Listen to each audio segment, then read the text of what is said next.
الثاني والأربعون, the 42nd point, Ibn Qayyim rahimahullah ta'ala, he says, أن يعلم, is that it motivates the person to be pleased with the pre-decree of Allah. And the reason why a believer will be like that, is that he knows أن منع الله سبحانه وتعالى لعبده المؤمن المحب عطاء, is that he knows that the man' of Allah, that what Allah yamna', man', what Allah has prevented him from having, what Allah has stopped from arriving at him, what Allah subhanahu wa ta'ala has withheld from the person is ata. What Allah withholds from his believing worshipper is, who loves him, is ata. It is a gift from Allah. That what Allah withholds is a gift from Allah subhanahu wa ta'ala. And that Allah is withholding that thing is a gift. That Allah is withholding that thing and choosing that a person should not have that thing, that choice, and that pre-decreeing, that test is a gift from Allah subhanahu wa ta'ala. وَبِتِلَاءَهُ إِيَّاهُ عَافِيَةٌ, and he knows with certainty that Allah subhanahu wa ta'ala trialing him and testing him, that it is afiyah, that trialing and the testing, that in reality that is afiyah, that is well-being. That is Allah subhanahu wa ta'ala giving him what is for his own good. قال Sufyan al-Thawri, he says that Sufyan al-Thawri rahimahullah ta'ala said, منعه عطاء. Now what Allah subhanahu wa ta'ala withholds, that is a gift. It is a gift that Allah subhanahu wa ta'ala withholds. It is a gift that Allah subhanahu wa ta'ala prevents certain things from his creatures and from his worshippers. وَذَلِكَ, Ibn Qayyim rahimahullah ta'ala explains the statement of Sufyan al-Thawri rahimahullah ta'ala. He says, وَذَلِكَ أَنَّهُ لَمْ يَمْنَعْ عَنْ بُخْلٍ وَلَا عَدَمٍ. He says, and that is because Allah subhanahu wa ta'ala does not withhold anything from his servant out of stinginess or out of a lack of having and owning that thing, and an inability to provide that thing. وَإِنَّمَا نَظَرَ فِي خَيْرِ عَبْدِهِ الْمُؤْمِنِ فَمَنَعَهُ اخْتِيَارًا وَحُسْنَ نَظَرٍ. But rather Allah subhanahu wa ta'ala has merely saw the condition of the servant and knows the condition of the servant, and he knows what is of a better for him, and so he withholds what he withholds, making the best choice for his servant, and out of good watchfulness over his servant. وَهَذَا كَمَا قَالَ, and the reality of the matter is just as Sufyan al-Thawri rahimahullah ta'ala said, that when Allah withholds something, that itself is a gift from Allah subhanahu wa ta'ala. فإنه سبحانه وتعالى لا يقضي لعبده المؤمن قضاء إلا كان خيرا له ساء ذلك القضاء أو سره ساءه ذلك القضاء أو سره. For certainly Allah subhanahu wa ta'ala does not judge for anything to happen or preordain for anything to happen to his believing worshipper, except that what he has preordained is better for him. Except that what he has preordained is better for him. Whether or not that thing saddens and upsets him, or elates and joys the person and makes the person happy. Whether or not that makes the person happy or sad, it is better for the person. It is better for the person. فَقَضَاؤُهُ لِعَبْدِهِ الْمُؤْمِنَ الْمَنْعَ عَطَاءٌ فَقَضَاؤُهُ لِعَبْدِهِ الْمُؤْمِنَ الْمَنْعَ عَطَاءٌ. And so his preordaining that something be withheld or taken away or prevented from his believing worshipper, then that is an ata, that is a gift from Allah subhanahu wa ta'ala. وَإِنْ كَانَ فِي سُورَةِ الْمَنْعِ وَنِعْمَةٌ وَإِنْ كَانَتْ فِي سُورَةِ مِحْنَةٍ. And that is a gift from Allah, even though it looks as something has been taken or withheld. And it is a ni'matun وَإِنْ كَانَتْ فِي سُورَةِ مِحْنَةٍ. And it is a blessing even if it appears to be a trial. وَبَلَاؤُهُ عَافِيَةٌ. And what Allah tries people with is actually well-being for them. It is actually well-being for them. وإن كان في صورة بلية, and even if it looks on the outside from all appearances to be a calamity.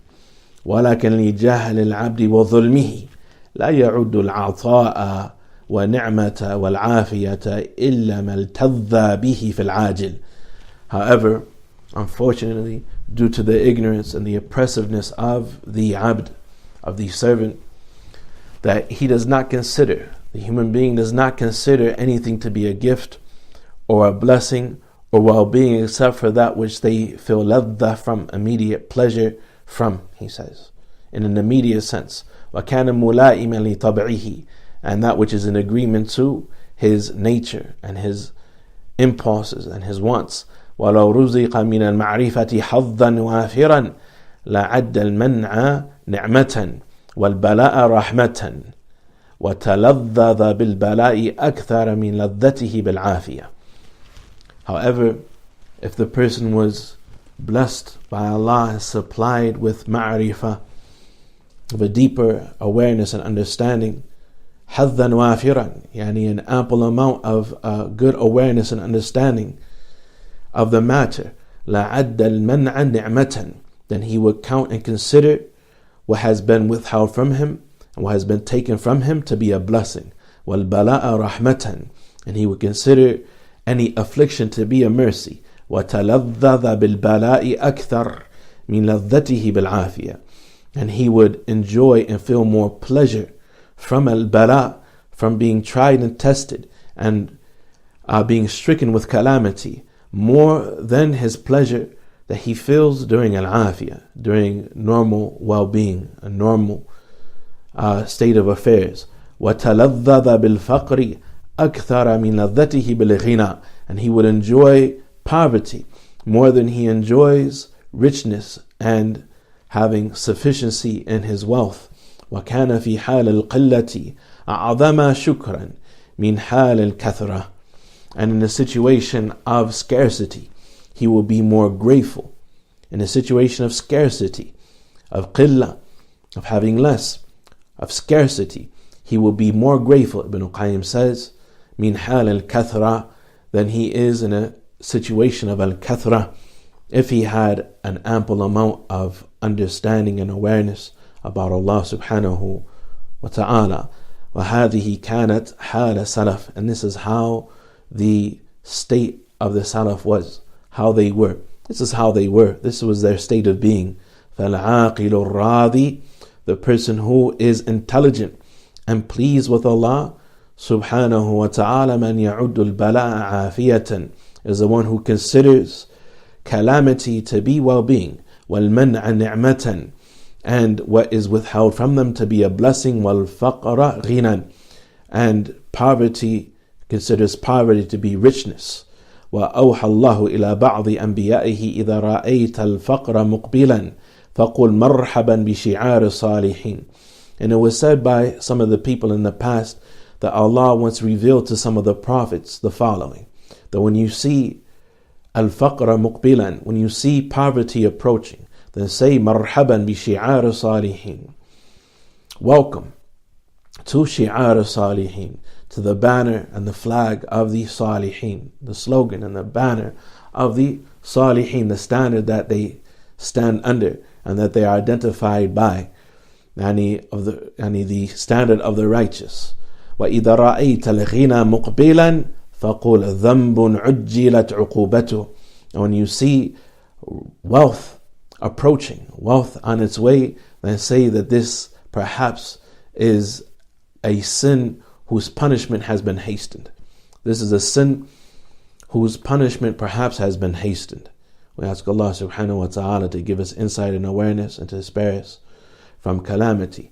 فالراضي هو الذي يعد نعم الله عليه فيما يكرهه أكثر وأعظم من نعمه عليه فيما يحبه. So the one who is pleased with Allah, who is truly pleased with Allah subhanahu wa ta'ala, he is the one who counts amongst the blessings of Allah subhanahu wa ta'ala those things that he personally as a human being dislikes.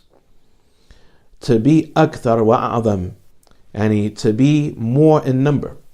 Those things that he dislikes from amongst the blessings of Allah subhanahu wa ta'ala, and he, in comparison to those things that yuhibbuhu, those things that he prefers and those things that he likes, and that he sees that what is disliked from the blessings of Allah subhanahu wa ta'ala, what is disliked to happen, that is actually a blessing from Allah subhanahu wa ta'ala, it is even greater and more impactful and more abundant than that which he himself would prefer, of ease and well-being and so on and so forth. كما قال بعض العارفين, as some of the wise persons of the past, they said, يا ابن آدم نعمة الله عليك فيما تكره أعظم من نعمته عليك فيما تحب. O son of Adam, the blessing of Allah subhanahu wa ta'ala upon you on that which you dislike is even greater than his blessing upon you on that which you like. وقد قال الله تعالى, and Allah subhanahu wa ta'ala, he said, كما تعلمون, as you know, وعسى أن تكرهوا شيئا وهو خير لكم, perhaps you dislike a thing and it is better for you. وقد قال بعض العارفين, likewise some of the wise persons of the past, they said, ارض عن الله في جميع ما يفعله بك فإنه ما منعك إلا ليعطيك ولا ابتلاك إلا ليعافيك ولا أمرضك إلا ليشفيك ولا أماتك إلا ليحييك فإياك أن تفارق الرضا عنه طرفة عين فتسقط من عينه. They said, be pleased with Allah subhanahu wa ta'ala pertaining everything that he does to you, for verily he does not withhold anything except to gift you with something tremendous, and he does not try you with calamity except so that he can allow you to enjoy well-being, and he does not cause you to become sick except so that he may cure you. وَلَا أَمَاتَكَ إِلَّا لِيُحْيِيكَ, and he does not cause you to die except so that he can bring you back to life. And so I warn you, أن تفارق الرضا عنه طرفة عين, of ever being displeased with Allah subhanahu wa ta'ala and leaving off being pleased with the decree of Allah subhanahu wa ta'ala for even the blinking of an eye. فَتَسْقُطَ مِنْ عَيْنِهِ, lest as you should fall in the eyes of Allah subhanahu wa ta'ala, lest that your station should be diminished and your daraja and your standing with Allah subhanahu wa ta'ala should decrease and your faith should increase, or should decrease rather, and lest as you should become denigrated in the eyes of Allah subhanahu wa ta'ala. We conclude here, سائلين الله تبارك وتعالى التوفيق